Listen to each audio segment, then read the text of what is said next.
it quite nicely, actually. It's like how can I be sure that God is real? And I think going on from what we just spoke about, I think that's quite a big question. And like if if we can only find ourselves in God through God and through other people, this is a really big question. So how can I be sure that God is real? I think it's a great idea of yours to juggle them, actually, because I think that first question, I'm created as a person. But then when I discover that, then I think, well, who's created me? And I'm created by God. That's the great thing about our creation, is that, we didn't, this wasn't a good idea of ours, that we just turn up one day and get things going. Talk about this jab, for example, the jab I've just had this evening. 12 months ago, there was no such thing as a coronavirus vaccine. Now, whatever people's opinions about vaccines are, okay, fine. Let's park that, because just as a thing in themselves, minds from around the world have spent 12 months working on a vaccine. Now, 12 months later, we're talking about different vaccines and the different qualities and different temperatures that they need. This has come about through man's creative power, man and woman's creative spark, the spark that's within them, a creative spark. Where does that come from? How are we creators? That is such a beautiful thing, that we as human beings can partake in creation. But of course, we don't create from nothing. We create from something. We take these things that we've already got and we create. We believe in a God who creates from nothing. Now, your question was, how can we know God's real? I haven't answered that in what I've just said. But there's a sense in which just becoming aware of our mind means that the whole purpose of this world that we're in, the whole purpose of this universe, we don't do anything by chance as human beings. We don't do anything by random effect. It's thought out, it's planned, it's loved, it's it's careful. What we do is careful. That shows us, okay, it's only an arrow, but it shows an arrow to, well, I must have been thought about. For me to exist here, there must have been some mind who was present in that decision. Okay, my mum and dad. Yeah, that's a good start. But what about their mum and dad, etc., etc., etc.? For the whole of this universe to exist, what I love to think is it was thought into being. Someone planned this. Yeah. So we've got like a sign of God in that. But if we rewind, I don't know how long, but to men and women who would worship the elements of the earth, so the sun, the moon, fire, water, these powerful things in creation, man and woman used to worship them. And I find that really interesting, because it shows that even in early man, in early woman, there was this desire to look beyond himself or herself. They wanted, and they knew that they weren't complete in themselves. They wanted to look at who's greater than me. And for them, it was the sun. For them, it was the fire, the wind.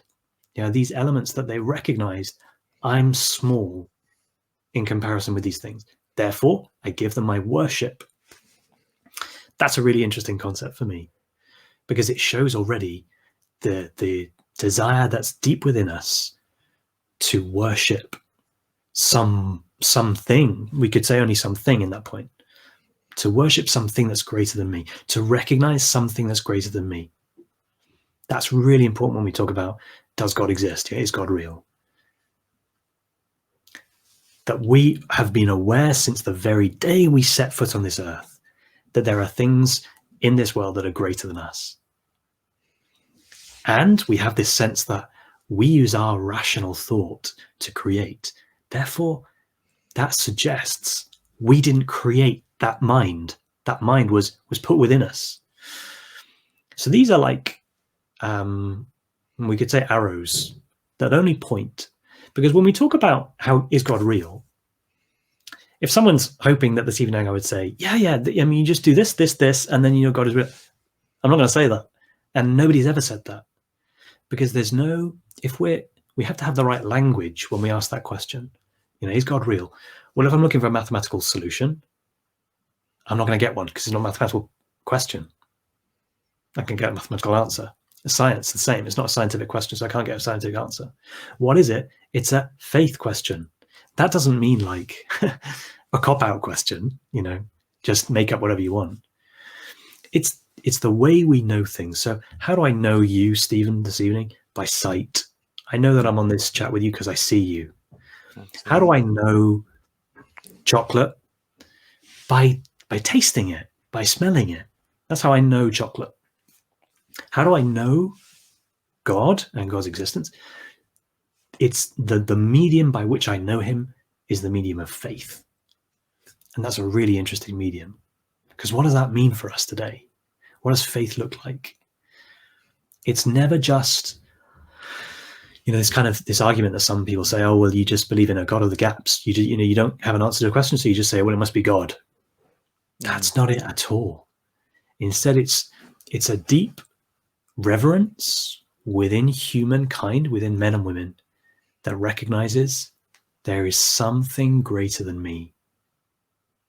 But the beauty for us as Christians, as Catholic Christians, is that something is not a something, but a someone. And someone who has wanted to communicate himself to us, communicate his heart to us, to tell us who he is. And these things we wouldn't know by ourselves, you know. We can look out at a beautiful landscape and say, there's something about that that's beyond me, and I can't explain it, and which points to God. That's what the church says. The beauty of the natural world points to God. But it can't tell me who God is. It can't tell me that God loves me. It can't tell me that God's close to me. It can't tell me that God's going to stick with me even when I let him down.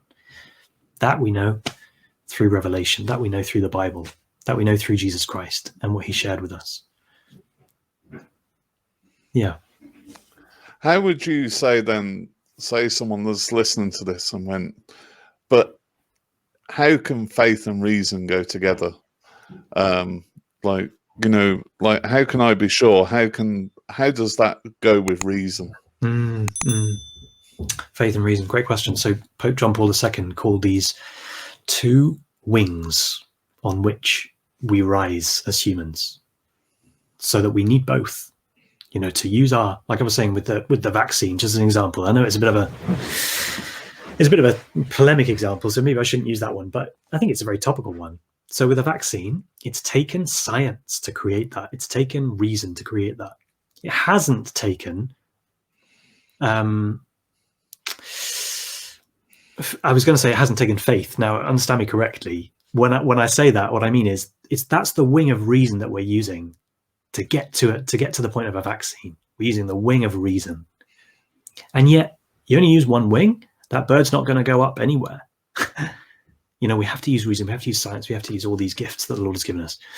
But faith too fulfills us. Faith, St. Augustine said, when he discovered the Lord after searching and searching and searching, he recognized, gosh, I've been looking for you all this time and I haven't recognized you. Late have I loved you. Beauty so ancient and so new, he says. That's how he describes the Lord fulfilling him. Because we know, don't we, from our own experience, nothing on this earth satisfies us. Nothing at all. We never finish a meal and say, do you know what? That was so good, I'll never eat again because I'll never need to. Well, no, we never say it. Or, you know, Netflix. I'm following a series on Netflix at the moment. I never get to the end of an episode and think, do you know what? I can't be bothered to watch the next one because I'm actually happy now. I'm happy with where we left it. No, because that's not how they're created. They're created to make us want more. That desire that we have for whatever they are, you know, these desires that rise up in our heart, these desires are good. These desires are put there by God. Sometimes the way we try to satisfy those desires is not good, but the desires themselves are good. That I want, that I dream, that I look ahead, that I want more. The fact that they're there, the fact that I've got these desires, and the fact that nothing earthly can ever fulfill them is a sign that there must be someone who fulfills them. There must be someone who fulfills me. That's the wing of faith. And so when you've got those two wings flying together, the wing of faith, the recognition that I am not complete by myself, and the wing of reason that says all these scientific discoveries, amazing, these rational philosophical discussions, we need those too. Why? Because all of it is the journey of truth. That when we discover something that's true, we just know it. We just know that it's giving us life. Like, can I give you an example? Have you got time for an example? Yep, carry on, go for it. I was in the opticians recently. My glasses had broken, and I said to the lady who's looking after me, "Can I ask you a question? I've had my glasses now for however many years, and when I was given glasses, the optician said to me, you can wear them as often as you want, and your eyes won't get worse as a result. Now, I can tell you, Stephen, that if I take off my glasses, I can't see you as clearly as when I'm wearing them." Now, that wasn't the case when I started, before I wore glasses. So I said to her, "Is that true that, that my eyes get worse over time if I wear glasses?" She said, "No." I mean, in the tone of voice that suggests everyone else had this question, she said, her words were, "That is not the truth," she said. I thought, what a powerful way of answering my question. That is not the truth.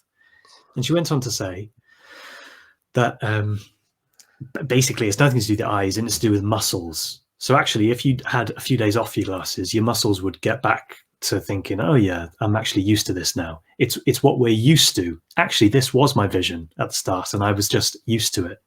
But now I'm used to my glasses, so that's better, so I keep them on. That's what she was saying to me. She said, if your eyes got worse, I wouldn't be able to sell you the glasses. But my point here is that her telling me the truth, that was her word, truth, set me free. Actually educated me, taught me something I didn't know. That is beautiful, that we as human beings can ask a question that we don't know the answer to, discover the answer when it's true, and feel fuller as a result. Truth is what's fulfilling me. Truth fulfills us. That's beautiful. And truth of reason, truth of faith, if they're both true, then they're both the same truth. It's just two ways of expressing it. So reason by itself can't fly. Faith by itself can't fly. We need both, and the Lord's blessed us with both. Now that is really amazing. And I think when you talk about desires and when you talk about truth, I think truth and desire point towards one thing, and they point towards God himself. Like Jesus said, I am the way, the truth, the life. Absolutely right. No one comes to the Father except through me. And I think that's really, really powerful. If you are new to this channel, I encourage you to subscribe if you would like to know more information about the Catholic faith. We have a live show every week, and that will allow you to be notified when we go live.